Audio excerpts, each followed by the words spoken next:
사랑받고 싶은 마음은 우리 모두에게 있죠. 그런데 연애를 하다 보면 이런 고민 한 번쯤 해보셨을 겁니다. 내가 더 좋아하는 것 같은데 어떻게 하면 상대가 나를 더 좋아하게 할 수 있을까? 최근 한 여성분의 사연을 들었어요.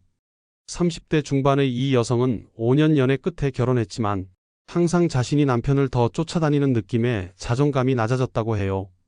처음엔 그가 정말 적극적이었는데 결혼 후에는 제가 항상 그를 더 챙기고 더 신경 쓰고 더 사랑한다는 느낌이 들어요. 이런 불균형이 너무 힘들어요. 이런 감정 공감되시나요?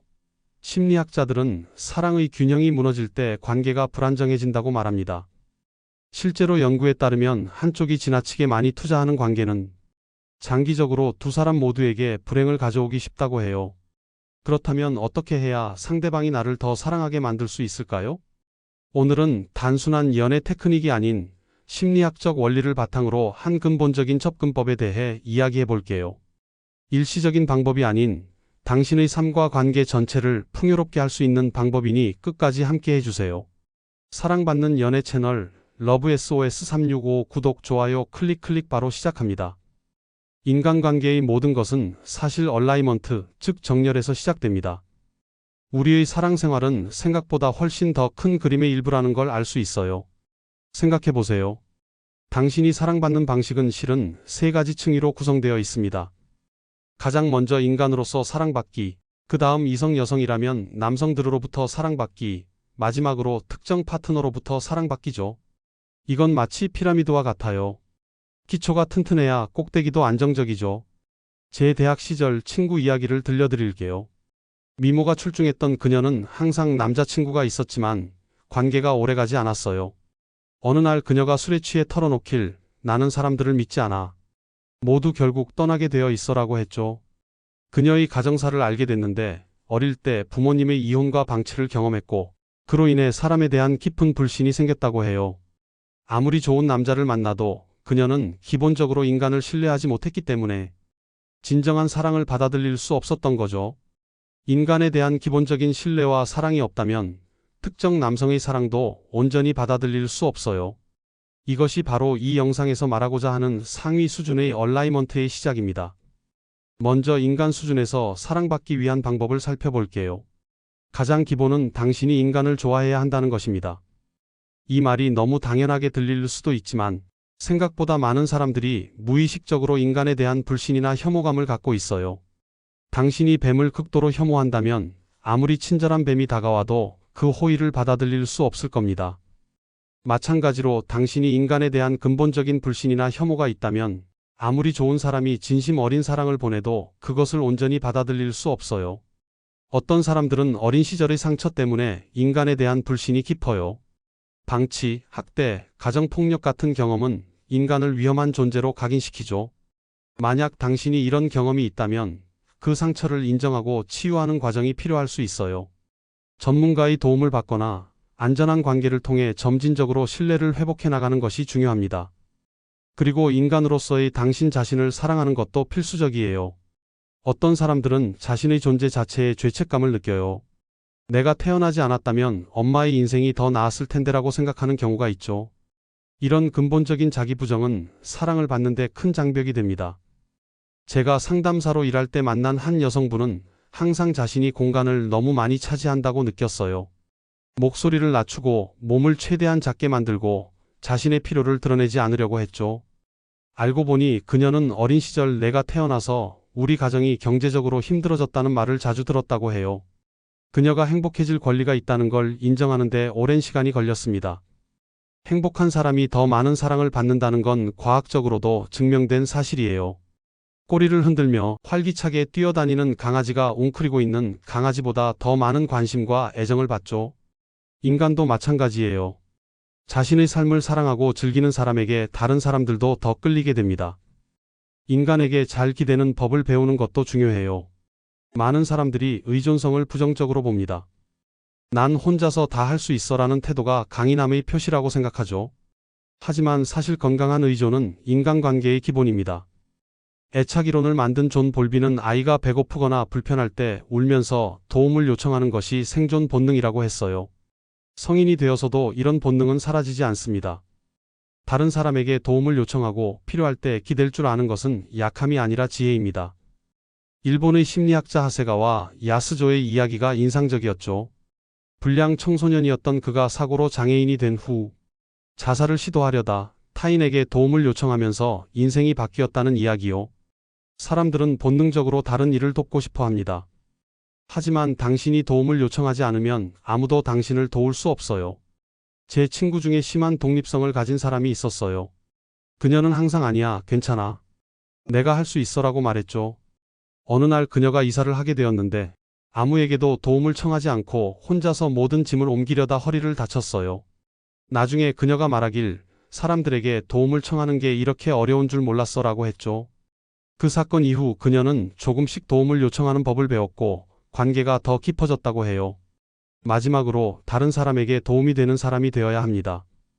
받기만 하는 것이 아니라 줄 수도 있어야 하죠. 이건 단순히 착한 사람이 되라는 도덕적 조언이 아니라 사랑의 순환에 관한 이야기예요. 우리는 모두 약간의 이기주의를 가지고 있습니다. 누군가가 우리에게 도움이 되지 않는다면 그 관계를 유지할 동기가 줄어들죠. 하지만 반대로 누군가가 우리 삶의 가치를 더해준다면 자연스럽게 그 사람에게 더 많은 관심과 애정을 쏟게 됩니다. 책임감은 사랑의 다른 표현이기도 해요. 자신에 대한 책임을 넘어 주변 사람들과 더 넓은 세계에 대한 책임을 질 때 당신의 사랑받을 수 있는 능력도 확장됩니다.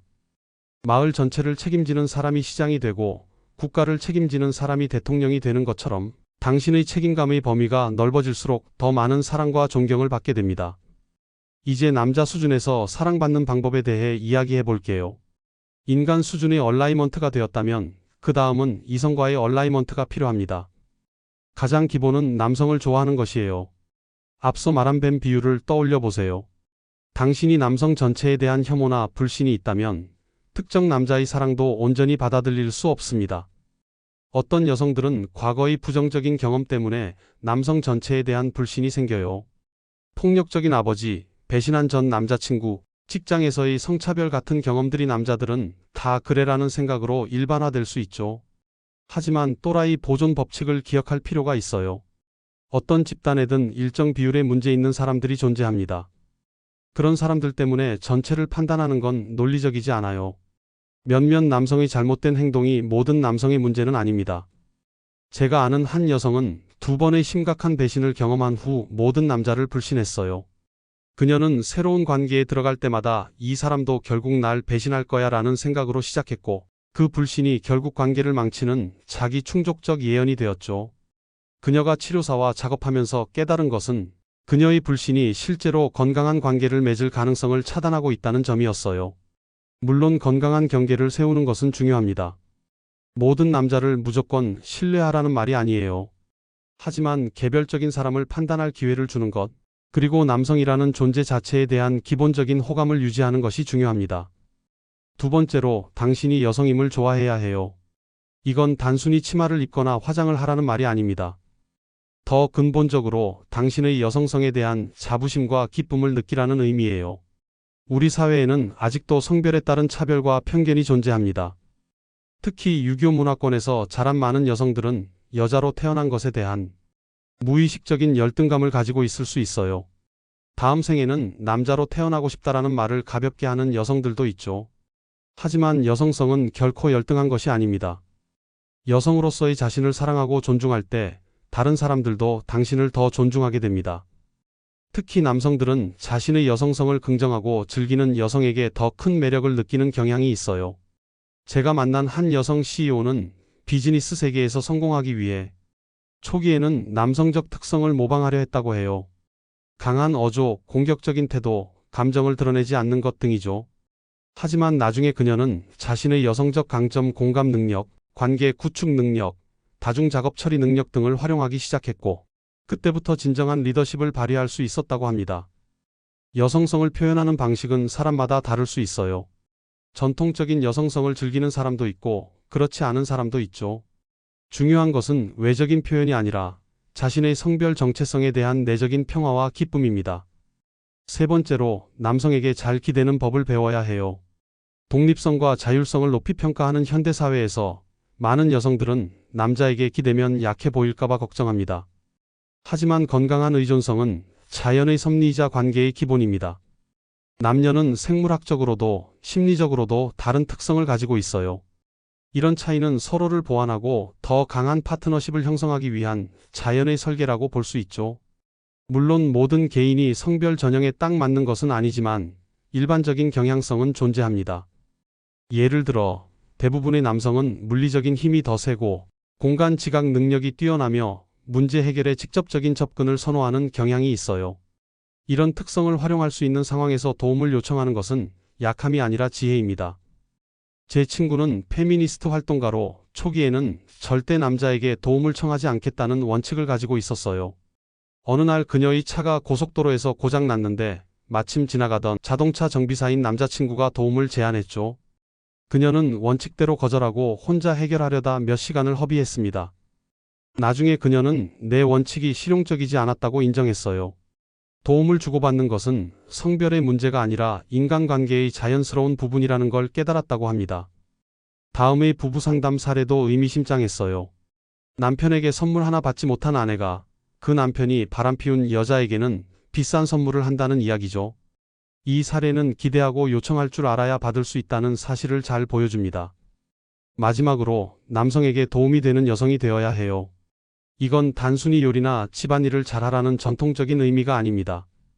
더 깊은 심리적, 정서적 차원에서 남성의 필요를 이해하고 채워줄 수 있어야 한다는 뜻이죠. 많은 사람들이 잘못 알고 있는 점이 있어요. 바로 남성이 여성보다 외로움을 덜 느낄 것이라는 가정이죠. 하지만 연구에 따르면 실제로는 남성이 외로움을 더 깊게 경험하는 경향이 있습니다. 여성들은 사회적 관계를 형성하고 유지하는 데 더 능숙한 반면 남성들은 깊은 감정적 연결을 형성하는 데 어려움을 겪는 경우가 많아요. 노인 커뮤니티를 보면 이런 차이가 더 명확하게 드러납니다. 할머니들은 다양한 모임과 활동을 통해 사회적 유대를 유지하는 반면 할아버지들은 더 고립되는 경향이 있죠. 남성은 일반적으로 집단 형성 능력이 여성보다 떨어지기 때문에 의미 있는 정서적 연결을 형성하고 유지하는 데 더 어려움을 겪습니다. 따라서 남성의 외로움을 해소해주는 것은 관계에서 매우 중요한 역할이에요. 이것은 단순히 함께 있어주는 것을 넘어 그의 내면 세계를 이해하고 안전한 정서적 공간을 제공해주는 것을 의미합니다. 제가 아는 한 부부는 20년 넘게 행복한 결혼 생활을 유지하고 있어요. 비결을 물었더니 아내가 웃으며 대답했죠. 남편이 무언가 고민이 있을 때 내가 해결책을 제시하지 않아요. 그냥 듣고 공감해주고 그가 스스로 해결책을 찾을 수 있도록 공간을 주죠. 그게 그에게 가장 필요한 것 같아요. 많은 남성들이 문제 해결사로서의 정체성을 가지고 있기 때문에 단순히 해결책을 제시하는 것보다 그의 능력을 신뢰하고 정서적으로 지지해주는 것이 더 도움이 될 수 있습니다. 지금까지 말한 내용을 종합해보면 당신이 남자로부터 더 많은 사랑을 받기 위해서는 인간 수준과 남성 수준에서의 얼라이먼트가 필요하다는 것을 알 수 있습니다. 당신이 인간으로서 사랑받고 여성으로서 남성들에게 매력적인 사람이 되면 자연스럽게 특정 남자도 당신을 더 깊이 사랑하게 될 거예요. 하지만 이런 얼라이먼트는 단순한 테크닉이나 연기로 달성할 수 없습니다. 진정성이 핵심이에요. 당신이 진정으로 인간을 사랑하고 자신의 삶을 사랑하고 여성임을 사랑할 때 그 에너지는 자연스럽게 외부로 발산되고 다른 사람들을 끌어당기게 됩니다. 생각해보면 사랑은 정말 신비로운 에너지예요. 당신이 얼마나 받을 수 있는지는 당신이 얼마나 줄 수 있는지, 그리고 얼마나 받아들일 수 있는지에 달려 있습니다. 마치 그릇과 같아서 당신의 그릇이 클수록 더 많은 사랑을 담을 수 있어요. 그리고 가장 중요한 두 가지. 첫 단추는 내 삶을 사랑하는 것과 내가 여성임을 사랑하는 것입니다. 이 두 가지가 갖춰지지 않으면 다른 어떤 방법도 진정한 효과를 내기 어렵습니다. 사실 많은 사람들이 특정 테크닉이나 트릭을 찾아 헤맵니다. 어떻게 하면 그를 질투나게 만들 수 있을까? 어떻게 하면 그가 나를 더 갈망하게 만들 수 있을까? 같은 질문들이죠. 하지만 이런 접근법은 단기적으로는 효과가 있을지 몰라도 장기적으로는 오히려 관계를 해치게 됩니다. 진정한 사랑은 조작이나 게임이 아니라 서로의 진정한 모습을 보고 받아들이는 데서 시작됩니다. 당신이 자신을 온전히 사랑하고 받아들일 때 다른 사람도 당신을 그렇게 대할 확률이 높아집니다. 그리고 잊지 말아야 할 것은 어느 관계에서든 완벽한 균형이란 존재하지 않는다는 점이에요. 건강한 관계에서도 사랑의 에너지는 때로는 이쪽으로, 때로는 저쪽으로 흐르기 마련입니다. 중요한 것은 장기적으로 볼 때 대체로 균형이 유지되는가, 그리고 두 사람 모두 관계에서 가치 있게 여겨지고 존중받는다고 느끼는가 하는 점이죠. 이제 조금 더 구체적인 실천 방법을 살펴볼게요. 인간을 더 사랑하기 위해 할 수 있는 일은 무엇일까요? 먼저, 의식적으로 다른 사람들의 좋은 면을 찾아보세요. 우리는 흔히 타인의 단점이나 결점에 더 주목하는 경향이 있어요. 하지만 의도적으로 관점을 바꿔 모든 사람에게서 적어도 한 가지 좋은 점을 찾아보는 연습을 해보세요. 이 작은 습관이 당신의 인간 인식을 점차 변화시킬 수 있습니다. 둘째, 봉사활동을 해보세요. 다른 사람들을 돕는 경험은 인간에 대한 연결감과 공감을 키우는데 매우 효과적입니다. 특히 다양한 배경과 상황의 사람들을 만날 수 있는 봉사활동은 인간의 다양성과 복잡성을 이해하는 데 도움이 됩니다. 셋째, 자신의 부정적인 경험을 재해석해 보세요. 과거에 상처를 준 사람들을 단순히 나쁜 사람으로 규정하기보다 그들도 자신만의 상처와 어려움을 가진 복잡한 인간이었다는 관점에서 바라보세요. 이것이 그들의 행동을 정당화하는 것은 아니지만 당신이 인간의 복잡성을 더 깊이 이해하는 데 도움이 될 수 있습니다. 당신의 삶을 더 사랑하기 위해서는 어떤 노력을 할 수 있을까요? 먼저 매일 감사일기를 써보세요. 작은 것에서부터 시작해도 좋아요. 맛있는 아침 식사, 따뜻한 햇살, 좋은 책 한 권 등 이런 작은 기쁨에 주목함으로써 당신은 삶의 긍정적인 측면에 더 민감해질 수 있습니다. 둘째, 자신을 돌보는 시간을 의식적으로 만드세요. 많은 사람들, 특히 여성들은 다른 사람을 돌보는 데 너무 많은 에너지를 쏟다 자신을 소홀히 하곤 합니다. 하지만 자기 자신을 돌보는 것은 이기적인 행동이 아니라 지속 가능한 사랑과 돌봄의 기본입니다. 셋째, 당신에게 기쁨을 주는 활동에 시간을 투자하세요. 취미, 창의적인 표현, 자연 속에서의 시간 등 당신의 영혼을 살찌우는 활동들이 있을 거예요. 이런 활동들은 당신의 삶의 의미와 즐거움을 더해줍니다. 여성임을 더 사랑하기 위해서는 어떤 노력을 할 수 있을까요? 먼저, 다양한 여성 롤모델을 찾아보세요. 역사 속에서 그리고 현재 활동하고 있는 다양한 분야의 여성들을 연구하고 배움으로써 여성성의 다양한 표현과 가능성을 발견할 수 있습니다. 둘째, 여성 커뮤니티에 참여해보세요. 다른 여성들과의 연대와 지지는 여성으로서의 자긍심과 정체성을 키우는 데 큰 도움이 됩니다. 책 모임, 스포츠팀, 전문가, 네트워크 등 다양한 형태의 여성 커뮤니티가 있어요. 셋째, 당신만의 여성성을 정의하고 표현하세요. 사회적 기대나 전통에 얽매이지 말고 당신에게 진정으로 의미 있는 방식으로 여성성을 표현해 보세요. 그것이 전통적인 방식이든 혁신적인 방식이든 중요한 것은 당신의 진정성입니다.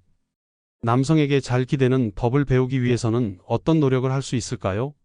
먼저 도움을 요청하는 작은 연습부터 시작해 보세요. 처음에는 작은 것들, 예를 들면 길 안내를 묻거나 무거운 것을 들어달라고 부탁하는 것부터 시작해도 좋아요. 점차 더 중요한 일에서도 도움을 청할 수 있는 용기를 기를 수 있을 거예요. 둘째, 도움을 받았을 때 진심으로 감사를 표현하세요. 많은 사람들이 도움을 요청하는 것을 꺼리는 이유 중 하나는 폐를 끼치는 것에 대한 걱정이에요. 하지만 진심 어린 감사는 도움을 준 사람에게 보람과 기쁨을 줍니다. 셋째, 취약함을 보여주는 것에 대한 두려움을 극복하세요. 완벽하게 보이려는 노력을 내려놓고 때로는 당신의 약점이나 고민을 솔직하게 공유해 보세요. 이런 진정성은 오히려 더 깊은 연결을 만들어낼 수 있습니다. 남성에게 도움이 되는 여성이 되기 위해서는 어떤 노력을 할 수 있을까요? 먼저 경청하는 법을 배우세요. 많은 남성들은 자신의 생각과 감정을 표현하는 데 어려움을 겪어요. 판단하지 않고 진정으로 듣는 능력은 남성이 자신을 더 편안하게 표현할 수 있는 안전한 공간을 만들어줍니다. 둘째, 그의 노력과 성취를 인정하고 존중해 주세요. 많은 남성들은 자신의 가치가 성취와 결과물에 크게 연결되어 있다고 느껴요. 그의 노력을 알아봐주고 진심으로 감사할 때 그는 가치 있고 존중받는다고 느낍니다. 셋째, 그의 공간과 독립성을 존중해 주세요. 건강한 관계에서도 각자의 공간과 시간은 필요해요. 특히 많은 남성들은 문제나 스트레스에 대처할 때 혼자만의 시간이 필요한 경향이 있습니다. 이것을 거부나 무관심으로 해석하기보다 그의 대처 방식으로 이해하고 존중해 주세요. 이 모든 노력들은 결국 하나의 목표를 향합니다. 바로 더 진정성 있고 건강하며 상호 존중하는 관계를 만드는 것이죠. 당신이 인간으로서 그리고 여성으로서 더 온전하게 자신을 사랑하고 표현할 때 당신은 자연스럽게 더 깊고 만족스러운 관계를 끌어당기게 될 거예요. 그리고 기억하세요. 사랑은 궁극적으로 주고받는 것입니다. 당신이 얼마나 받을 수 있는지는 당신이 얼마나 줄 수 있는지, 그리고 얼마나 받아들일 수 있는지에 달려 있어요. 당신의 사랑의 용량을 키우는 데 투자한 모든 노력은 결국 당신에게 더 풍요로운 관계로 돌아올 것입니다. 마지막으로 완벽을 추구하지 마세요. 우리는 모두 성장 중인 존재입니다. 때로는 실수하고 옛 패턴으로 돌아가기도 하죠. 중요한 것은 방향성입니다. 당신이 더 사랑하고 더 받아들이고 더 연결되는 방향으로 꾸준히 나아간다면 그것만으로도 큰 변화가 일어날 거예요. 사랑은 기술이 아니라 여정입니다. 그 여정에서 가장 중요한 동반자는 다른 누구도 아닌 바로 당신 자신이에요. 당신이 자신과 맺는 관계가 다른 모든 관계의 기초가 된다는 것을 항상 기억하세요. 사랑은 내면에서 시작됩니다. 당신이 자신을 깊이 사랑하고 존중할 때 그 사랑은 자연스럽게 외부로 흘러나가 당신의 모든 관계를 풍요롭게 할 거예요. 그리고 당신은 마침내 그토록 바라던 깊고 진정한 사랑을 경험하게 될 것입니다. 이 모든 이야기의 핵심은 결국 진정성과 자기 사랑입니다. 특별한 테크닉이나 트릭이 아니라 당신 자신과 맺는 관계의 질이 다른 모든 관계를 결정한다는 것을 기억하세요. 당신의 삶과 당신 자신을 진정으로 사랑하는 그 여정의 행운이 함께하길 바랍니다.